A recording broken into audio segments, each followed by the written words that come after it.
The movie opens up with a shot of a bunch of soldiers brutally murdered and the main protagonist, Andy, lying on the ground. The scene then cuts back in time, to Andy walking the streets of Morocco with a bike revving up behind her. Turns out the dude following her is a familiar friend, Booker, who has an alleged assignment for Andy and the group to handle.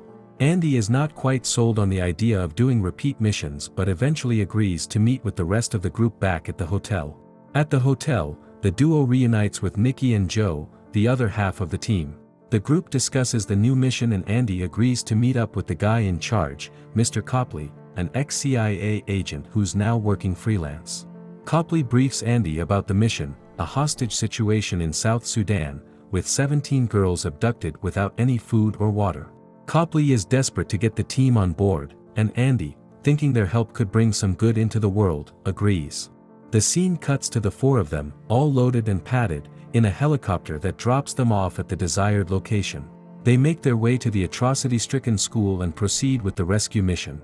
They take out the assailants and blow up the door to the room, outside of which lies a heap of small shoes. Once inside, they don't find any girls, but are faced with a dozen soldiers who shoot them all without wasting a single second. But the very next moment, their wounds start healing up magically.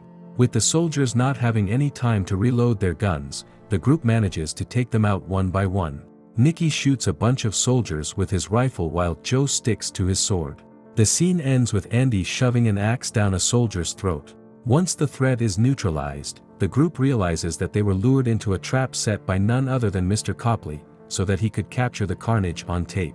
Andy seems super frustrated by the whole ordeal, and asks the group to find Mr. Copley to tie up the threads, so nobody finds out about their real identities. The scene then cuts to an American-raided village in Afghanistan, where a soldier named Freeman is tasked with the goal of finding a man in a photograph, who is a known terrorist. Freeman, accompanied by a bunch of other soldiers, raids an Afghani home and finds and shoots the said terrorist. Since the authorities need him alive, she tries to tend to his wounds but instead gets her throat slit open.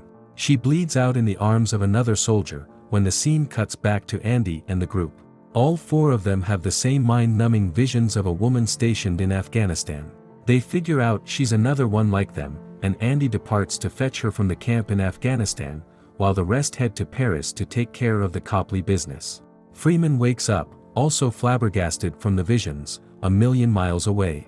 Meanwhile, Copley shows the video evidence of the group's immortality to Merrick, the CEO of an organization specializing in scientific research to increase the average human lifespan. Merrick is adamant about kidnapping the entire group so their team can perform experiments on them. He demands Copley set up a ruse, to lure the group into a trap once again.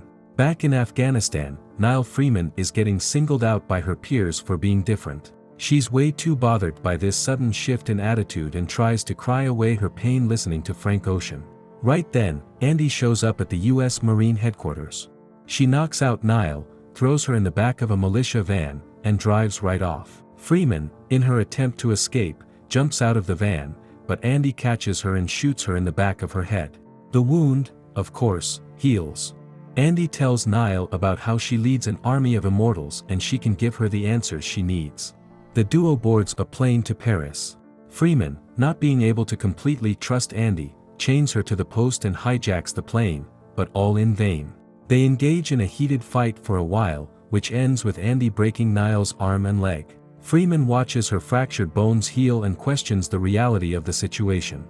But when Andy tells her that she's not a Marine anymore and they will lock her up, Niall comes around, and the two make their way to an abandoned church in Goussainville, just on the outskirts of Paris. In the church, the group shares a meal, where they reveal their ages and the times they're from. Booker lost her life fighting for Napoleon, while Nikki and Joe served in rival armies during the Crusades. The group also tells Niall about how, even though they are considered immortals, a time comes when their wounds simply stop healing, and they expire. How, or when, that time comes, is simply beyond comprehension. Later, Niall has a dream about a woman drowning in the ocean and coming back to life again and again. When she mentions this to the rest of the group, they tell her about Gwyn, the earliest immortal discovered by Andy. The two were accused of witchcraft back in the day and Gwyn was caged in a box and thrown in the ocean. Andy's guilt is apparent on her face while she eavesdrops on the conversation. The group reveals that this is why they dread capture. Niall freaks out and storms out of the building. Andy follows her and tries to console her by saying that staying with the group is her only chance of survival. However, the conversation is cut off by the sound of gunfire. Andy finds Booker shredded to bits and completely soaked in blood in a chair back at the church, while Joe and Nikki are missing from the scene. Niall goes to search for them while Andy tends to Booker, urging him to come back to life, which he eventually does. Niall returns with no news about the rest of the group, and Andy, after ordering Niall to stay put, leaves to engage in yet another bloody fight. After having brutally murdered a dozen other soldiers, Andy arranges for a car to escape the godforsaken place. Nikki and Joe are seen being escorted into an armored van, surrounded by a bunch of heavily armed soldiers. One of them mocks Joe about Nikki being his boyfriend, to which he replies that the soldier is an infant, and that Nikki is not his boyfriend, but even more than that. The two share a kiss but are separated by the outraged soldiers. Led by Copley, they're transferred to Merrick's research facility, where they're brutally tortured for tissue and DNA samples. Meanwhile, Andy leads Freeman and Booker to yet another abandoned mine, which used to be her hideout back in the 1150s. While Booker is busy tracing Copley, Andy runs a hand over the place she was stabbed during the fight at the church and finds blood. She quickly tries to cover up the evidence and goes out for a walk. While she's away, Booker talks about his personal struggles of being an immortal with Niall. He gets really emotional while talking about his youngest son's passing. He tells Niall how the biggest curse of being an immortal is watching your loved ones suffer and pass away, and that they have to abandon them before they find out their secret, and if they try to stay in touch, their loved ones will eventually find out, and instead of believing them, they would accuse them of never loving them. Meanwhile, Andy, in an attempt to bandage her gaping wound, goes to a medical store to get some bandages.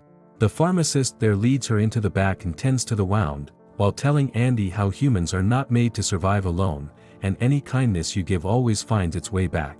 Andy seems really touched by this statement. She thanks the pharmacist, leaves the store, and while walking to her car has a flashback of Lycon, her fellow immortal from so many years ago, succumbing to his demise all of a sudden. She returns to the church, where Niall wakes up from a bad dream and joins Andy for a conversation about Niall's family. Her father was shot and lost his life when she was 11.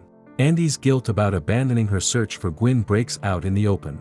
However, the conversation is cut off by Booker, who finds an address that might lead them to Nikki and Joe. The address belongs to Copley. On reaching it, Niall gets cold feet and backs out. Andy respects her decision and hands the gun Booker gave her earlier to Niall, asking her to take the car. Niall drives away, only to stop some distance away, where she slides the empty magazine out in an attempt to get rid of the weapons, and realizes that Andy has been set up by Booker. Meanwhile, at the Copley household, Andy gets caught in Booker's trap. He shoots Andy, but when she doesn't heal, he freaks out and apologizes profusely. He thought that working with Merrick would help them find the cure for their immortality, but now he has put Andy in danger. Merrick's men show up to take both of them to the facility. Copley points out that experimenting on Andy would be torture now, since she doesn't have her immortality anymore, but Merrick doesn't listen and simply knocks Copley out. He is then discovered by Niall. Copley explains to her how Andy has been saving people who would go on to do marvelous things for decades. He explains how he joined hands with Merrick only because he thought the group's immortality would be the end of disease, but regrets his decision big time, seeing Merrick's villainous intentions. Copley decides to right his wrongs and leads Niall to the research facility. He hands Niall a card for security access and seems keen on fighting the bad guys too, but gets stopped by Niall. She takes the elevator alone and gets shot in the abdomen by a squad on the first floor. Just when the security thinks she's down for good, Niall wakes up and shoots the squad in a matter of seconds.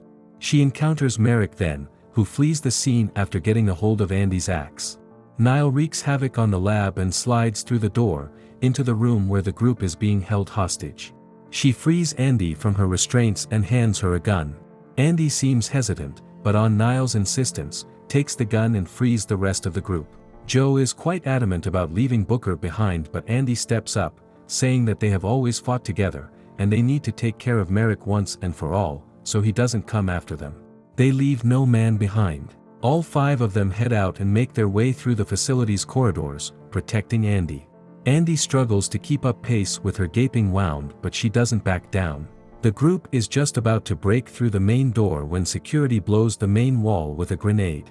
They all fall down, coughing, and security barges in, assaulting them.